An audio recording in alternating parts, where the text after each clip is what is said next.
Olá, irmãos, a paz do Senhor Jesus, tudo bem com vocês? Hoje eu quero falar sobre ira futura. Vocês sabem, na palavra de Deus, o que significa a ira futura, irmãos? Por exemplo, o que o apóstolo Paulo fala em 1 Tessalonicenses, umas 2 ou 3 vezes, que ele fala, Deus nos livra da ira futura. O apóstolo Paulo, certamente, ele tem muitas coisas na mente dele, que às vezes não está na nossa mente. Então eu separei aqui alguns textos, pelo menos uns 7 textos mais ou menos para a gente ler, uns grandes e outros pequenos. Eu vou ler para vocês, vou estar explicando. Os textos que eu expliquei são esses aqui. 1, 2, 3, 4, 5, 6, 7 textos. 3 textos no Antigo Testamento e 4 textos no Novo Testamento. Eu vou estar explicando para vocês, irmãos, os textos. Só que vai ter textos aqui que vai ter pontos que eu considero que são pontos profundos. Então eu vou dando aí uma explicação razoável, já para as pessoas que me acompanham já vão compreender. Se você tiver dúvida nesses pontos, talvez eu indique vídeos para vocês ou você possa mesmo compreender através da explicação, tá bom? Eu não sei se você me acompanha faz tempo, então não sei se você vai compreender conforme eu for explicando. Aí o que vai acontecer aqui? Esse texto nós vamos falar da ira futura, vai envolver o assunto do arrebatamento. Porque quando se fala de ira futura, o que vem na mente dos irmãos é o arrebatamento. Será que é secreto? Será que é iminente? Será que é pós? Será que é depois da grande tribulação? Esses textos nos ajudam a compreender isso. Então vamos fazer o seguinte, eu vou ler Isaías capítulo 13. Eu escolhi Isaías capítulo 13 e Jeremias 30 porque nos 2 textos fala de dores de parto. Como recentemente eu fiz vídeo com o irmão Pedro, falando de dores de parto, Apocalipse 12, li os profetas, li o Novo Testamento. Então eu escolhi esses 2 textos para vocês verem que é interessante já por aqui. Quem já está me acompanhando vai ter acréscimo, pode ser que tenha acréscimo através dessa leitura. E para você que não está acompanhando, eu vou deixar aí o link no final do vídeo desse ótimo estudo para vocês assistirem também. E escolhi o Salmo 110. Vou tentar deixar todos esses textos aqui na descrição do vídeo, para que depois do vídeo você possa ir nos textos e ler novamente. Tá bom? Então vamos começar com Isaías 13. Eu vou ler aqui para vocês. Eu escolhi Isaías 13 também porque fala da Babilônia, da queda da Babilônia.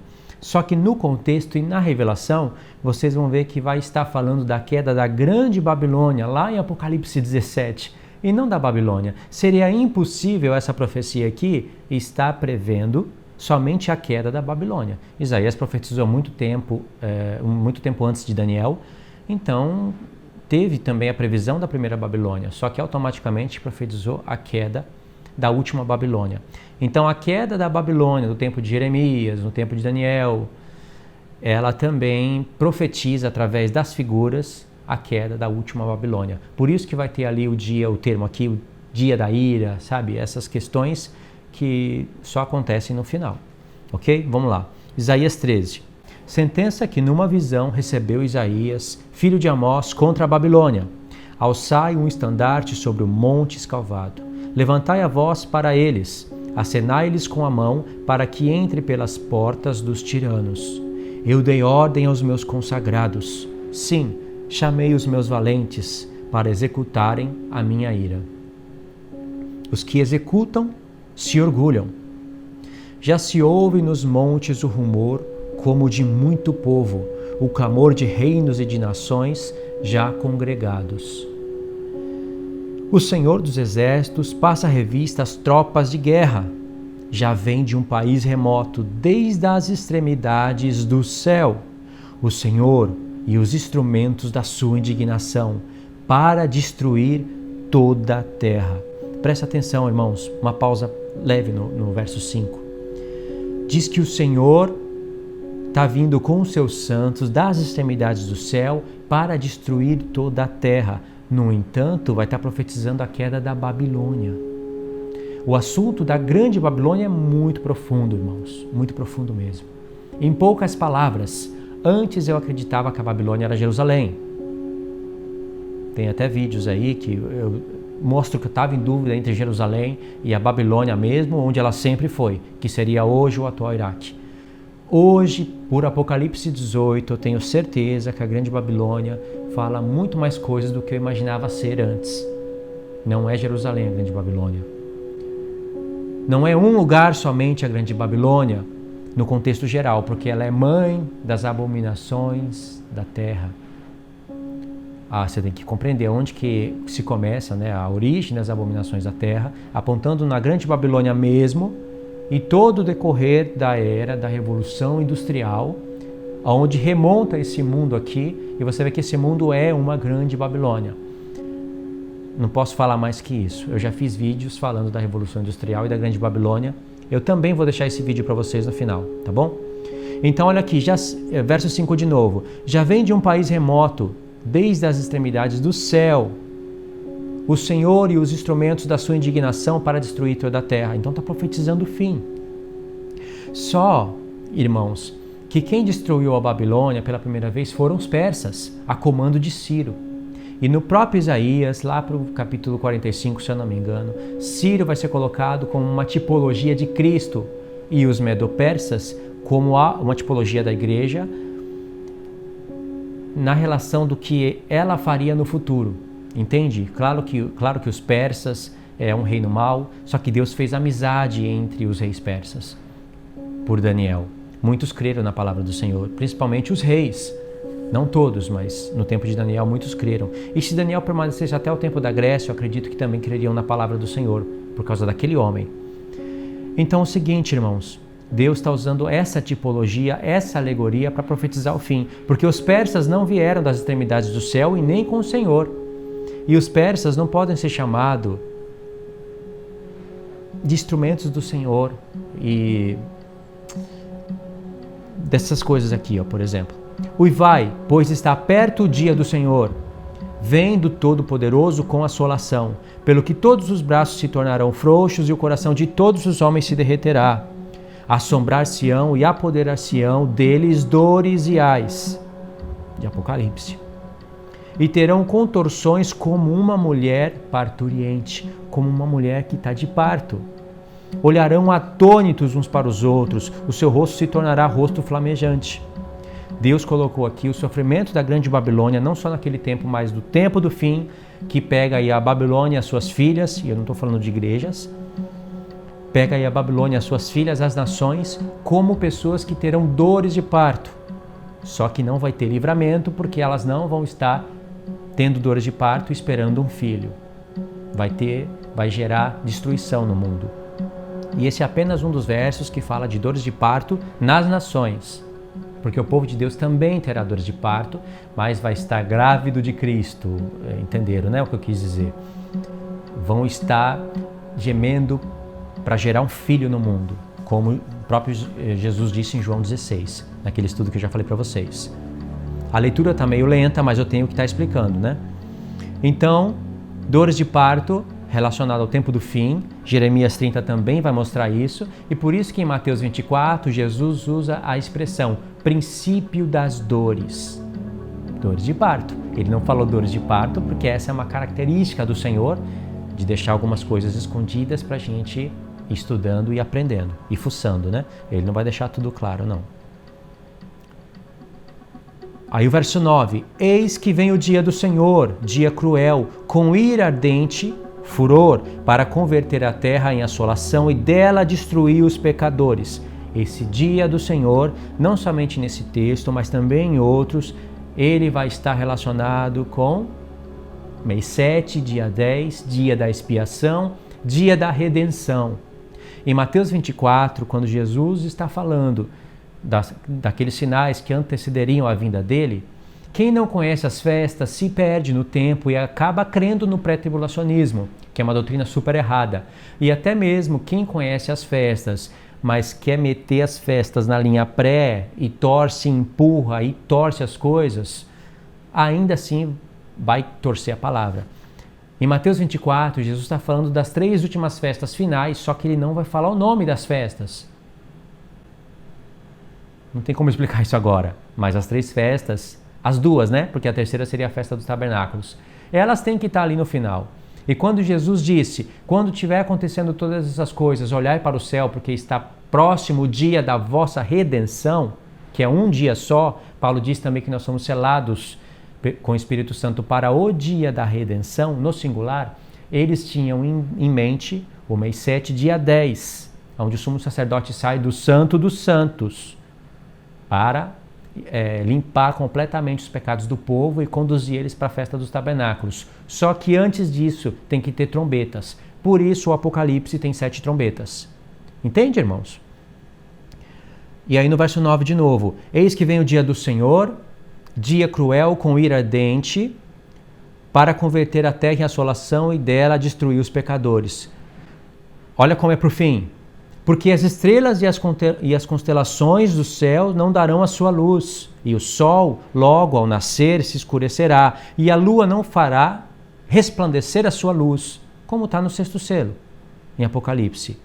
Castigarei o mundo, não só a Babilônia, o mundo por causa da sua maldade e os perversos por causa da sua iniquidade. Aqui Deus já está, pela sua presciência, já está vendo a besta que saiu da terra, a besta que saiu do mar, a marca da besta e a crueldade feita aos seus santos. Farei cessar a arrogância dos atrevidos e abaterei a soberba dos violentos. Farei que os homens sejam mais escassos do que o ouro puro, mais raros do que o ouro de Ofir. Vai ter uma diminuição da população na terra. E não são os Illuminatis que vão fazer isso. Não são os senhores do mundo, o Papa Negro, o Papa Branco. É Deus que vai fazer isso. Verso 13. Portanto, farei estremecer os céus, e a terra será sacudida do seu lugar, por causa da ira do Senhor dos Exércitos e por causa do dia do seu ardente furor. Cada um será como a gazela que foge, como o rebanho que ninguém recolhe. Cada um voltará para o seu povo e cada um fugirá para a sua terra. Quem for achado será traspassado, e aquele que for apanhado cairá à espada. Suas crianças serão esmagadas ante eles, e a sua casa será saqueada, e a sua mulher violada. Eis que eu despertarei contra eles os medos. Aqui a profecia, Deus ele não está preso ao tempo. Ele trabalha de maneira atemporal, como foi falado no estudo de Apocalipse 12. Ele trabalha no presente para profetizar o futuro. Então, de maneira que quando a gente olhe para o futuro, a gente tenha como base figuras do passado. Ele não está preso ao tempo, irmãos. Eis que eu despertarei contra ele os medos, que não farão caso da prata, nem tampouco desejarão o ouro. Os seus arcos matarão os jovens, eles não se compadecerão do fruto do ventre. Os seus olhos não pouparão as crianças. Babilônia, a joia dos reinos, glória e orgulho dos caldeus, será como Sodoma e Gomorra quando Deus as transtornou. E quando Deus derrubou Sodoma e Gomorra, ele tirou Ló dali. Lembra que Jesus falou que nos dias da vinda do Filho do Homem seria como nos dias de Ló, como nos dias de Noé? Deus tirou Ló e não ficou ali mais 7 anos. Ele tirou Ló e destruiu tudo. Assim será nos dias da vinda do Filho do Homem. E todos os pré-tribulacionistas aplicam essa vinda do Filho do Homem com arrebatamento secreto, que não bate com as figuras e os nomes que Deus falou, levando em conta a tipologia do passado. Nos dias de Noé, a mesma coisa. Quando Noé entrou na arca, o que aconteceu? Ficou mais 7 anos para as pessoas que ficaram se arrepender. Não, veio o dilúvio e levou a todos. Verso 20. Aqui está a revelação do texto. Nunca, jamais será habitada a Babilônia, quando ela caiu. Ninguém morará nela de geração em geração. O Arabi não armará ali a sua tenda, nem tampouco os pastores farão ali deitar os seus rebanhos. Porém nela as feras do deserto repousarão, as suas casas se encherão de currais, de corujas, né? E ali habitarão os avestruzes, e os sátiros pularão ali. E o último texto não... Deixa eu ler. As hienas uivarão nos seus castelos, os chacais nos seus palácios de prazer. Está prestes a chegar o seu tempo, e os seus dias não se prolongarão. A palavra de Deus, irmãos, não pode falhar. Se Deus disse que quando a Babilônia caísse nunca mais teria habitação de homens lá, é palavra de Deus. A Babilônia caiu, e o que aconteceu?